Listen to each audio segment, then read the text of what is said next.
दोस्तों नमस्कार। जय उत्तराखंड, जय पहाड़, जय पहाड़ी। दोस्तों आप सभी का एक बार पुनः स्वागत है मेरे YouTube channel live of Uttarakhand पर। साथियों, विकास की पहली इकाई जिसको कहा गया है, प्रथम सीढ़ी जो होती है विकास की, वो होती है ग्राम पंचायत। साथियों, इससे पहले मैंने आपसे चर्चा की थी कि ग्राम पंचायतें जो गांव की सरकारें होती हैं वो सत्ताविहीन हैं। उस पर जो चर्चा की थी, तो उसी क्रम में मैं आज पुनः आपके साथ जुड़ा हूँ। और आज जो मैं लिस्ट देख पा रहा था कि जो हमारी ग्राम पंचायतों में सीटों का बंटवारा, कौन सी सीटें आरक्षित होंगी, कौन सी अनारक्षित होंगी, कौन सी महिला कौन सी पुरुष होंगी, तो वो लिस्ट जो है जारी हो चुकी है साथियों। तो उसी के क्रम में मैं आप सभी से थोड़ा अपनी बातें शेयर करना चाहूँगा, क्योंकि गांव के नागरिक होने के नाते गांव के विकास में अपनी सहभागिता देने का दायित्व तो हमारा भी होता है। तो मैं समझता हूँ कि आम नागरिक का कर्तव्य है अपने गांव की जो विकास की परिकल्पना होती है उसको साकार करने के लिए। लेकिन साथियों, उससे पहले जो सपने साकार करने के होते हैं, जो गांव की जो विकास के जो सपने ग्रामवासी जो देखते हैं, वह किस प्रकार देखते हैं, क्योंकि उसमें सबसे अहम भूमिका होती है ग्राम पंचायतों में चुनाव प्रक्रिया जब होती है, तो ग्राम पंचायतों में गांव की सरकार चुनने की पहली जो प्रक्रिया है। क्योंकि अगर गांव का जो मुखिया होता है, उसको अगर सही मुखिया का चुनाव अगर हम लोग करें और उसके बाद हम गांववासी उनकी कार्यशैली पर बराबर पैनी नज़र रखें, तो यह ग्राम सभा के उन वोटरों का और गांव की जो आम नागरिक है उनका यह अधिकार होता है।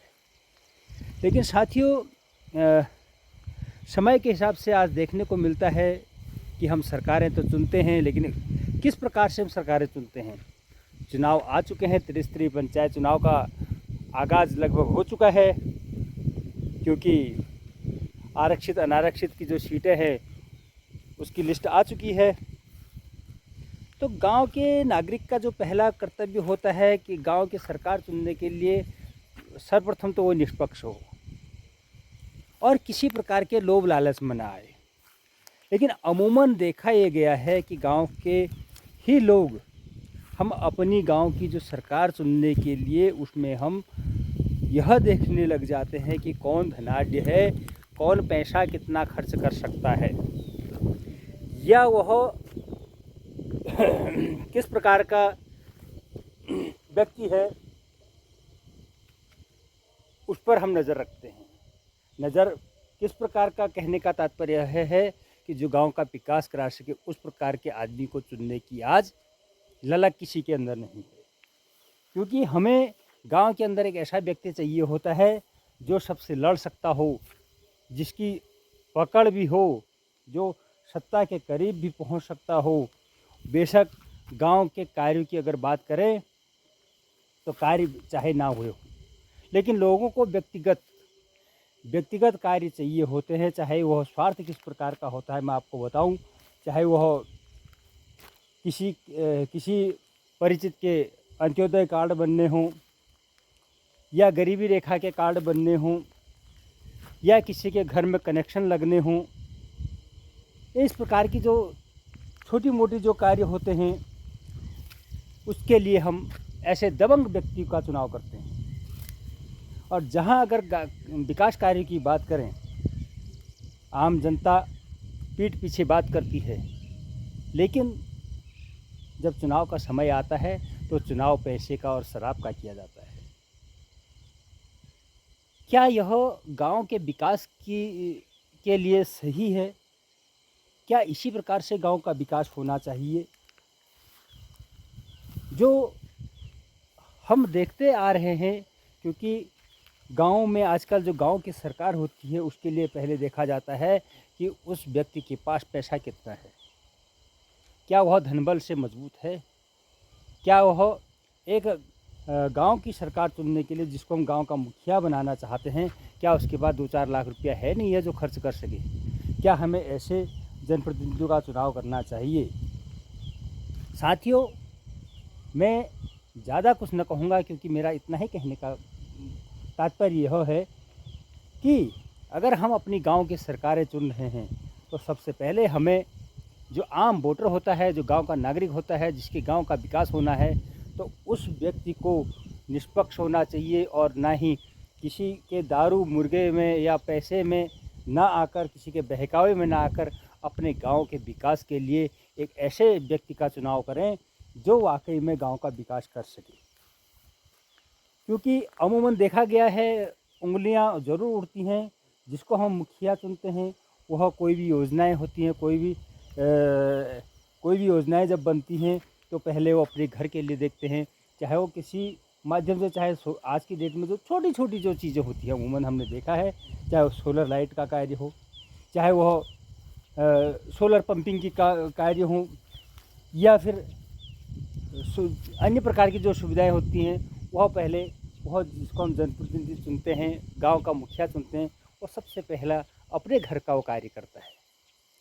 क्या उसको उसके घर के ही लोगों ने चुना है, इसका भी हमें ख्याल करना चाहिए। क्योंकि आम नागरिक होने के नाते, गांव का आम नागरिक होने के नाते हर किसी का दायित्व तो होता है कि वह चुनाव के समय यह ध्यान रखे कि जिसका हम चुनाव कर रहे हैं क्या वह सही व्यक्ति है या नहीं। कहीं वह चुनाव के समय वोट को प्रभावित करने के लिए धनबल का प्रयोग तो नहीं कर रहा है। अगर जिस गांव के अंदर जिसको मुखिया चुनने के लिए हम धनबल का प्रयोग करने लग जाएं, तो समझिए कि गांव का विकास किस प्रकार से हो सकता है। साथियों, उदाहरण कई प्रकार के हैं। आगे समय मिलेगा, चुनाव आ रहे हैं, जो जो चुनाव नज़दीक आएंगे त्यों त्यों आगे बात बढ़ती रहेगी और आप सभी के साथ पुनः मुलाकात होगी। तो मैं आप सबसे पुनः निवेदन करना चाहूँगा कि अपनी गांव की एक ऐसी सरकार चुनिए जो वास्तव में गांव का भला कर सके, जो गांव का वाकई में विकास कर सके। क्योंकि ग्राम पंचायतों में जब से विकास के लिए पैसा आना शुरू हुआ है, तब से लेकर आज तक वही रास्ते बनते आ रहे हैं, वही खड़ंजे बनते आ रहे हैं।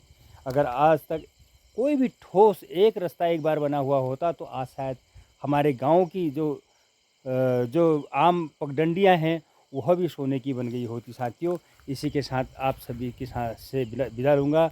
जय उत्तराखंड, जय पहाड़, जय पहाड़ी दोस्तों, नमस्कार।